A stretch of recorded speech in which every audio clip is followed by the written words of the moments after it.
Hello, আমাদের জন্য সবচেয়ে মূল্যবান কি? বায়ু ছাড়া আমরা এক মুহূর্ত বাঁচতে পারি না, কিন্তু আমাদের কাছে দিনরাত বিনামূল্যে বায়ু সরবরাহ হয় এবং তা অবিরত আমাদের ফুসফুসে প্রবাহিত হয়। তেমনি আমাদের ভবিষ্যৎ জয় করার জন্য যা কিছু প্রয়োজন তা হল ঈশ্বরের বাক্য।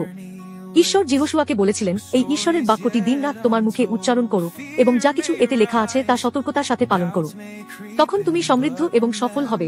যেমন বায়ু আমাদের বেঁচে থাকার জন্য অপরিহার্য, ঈশ্বরের বাক্য আমাদের উদ্দেশ্যপূর্ণ জীবন যাপনের জন্য অপরিহার্য। যারা প্রতিদিন তাদের পড়া বিষয় পুনরায় মনে করে রাতে ঘুমানোর আগে তারা সময়ের সাথে তাদের গ্রেডে উল্লেখযোগ্য উন্নতি দেখেন। আমাদের জীবন ব্যস্ত হতে পারে এবং আমাদের মন অনেক সময় বিভ্রান্তিতে ভরা থাকে। তাহলে আমরা কিভাবে দিনরাত ঈশ্বরের বাক্য ছাড়া বাঁচতে পারি? যিশু বলেছিলেন, আমি আঙ্গুর গাছ, তোমরা শাখা। যদি তোমরা আমার মধ্যে অবস্থান করো এবং আমি তোমাদের মধ্যে, তবে তোমরা অনেক ফল ফলাবে। যখন আমরা যিশুর সাথে সংযুক্ত থাকি, যিনি ঈশ্বরের বাক্য শরীরে রূপান্তরিত, তখন আমরা কঠিন এবং বিভ্রান্তিকর সময়েও আমাদের জীবনে ফল ফলাতে পারি। এই জীবন হলো যিশুর সাথে সংযুক্ত থাকা, যেমন শাখাগুলি আঙ্গুর গাছের সাথে সংযুক্ত থাকে এবং তাকে আমাদের প্রতিটি মুহূর্তের পথ প্রদর্শক হতে দেওয়া। এটি শ্বাস প্রশ্বাসের মতো একটি ধারাবাহিক ক্রিয়া যা জীবন বজায় রাখে। যখন আমরা যিশুর উপর দৃষ্টি নিবদ্ধ করি এবং তার উপর নির্ভর করি, তিনি আমাদের পদক্ষেপগুলি নির্দেশনা দেন এবং আমাদের পূর্ণাঙ্গ জীবন যাপনে সাহায্য করেন।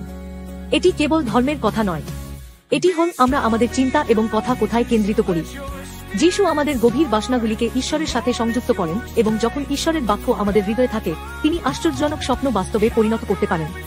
যেমন বায়ু আমাদের শারীরিক জীবন ধারণ করে, তেমনি আমরা আশা করি যিশু ঈশ্বরের বাক্য আমাদের জীবনকে শক্তিশালী করবে এবং একটি উদ্দেশ্যপূর্ণ এবং পূর্ণ জীবন, পূর্ণ ভবিষ্যতের পথ তৈরি করবে।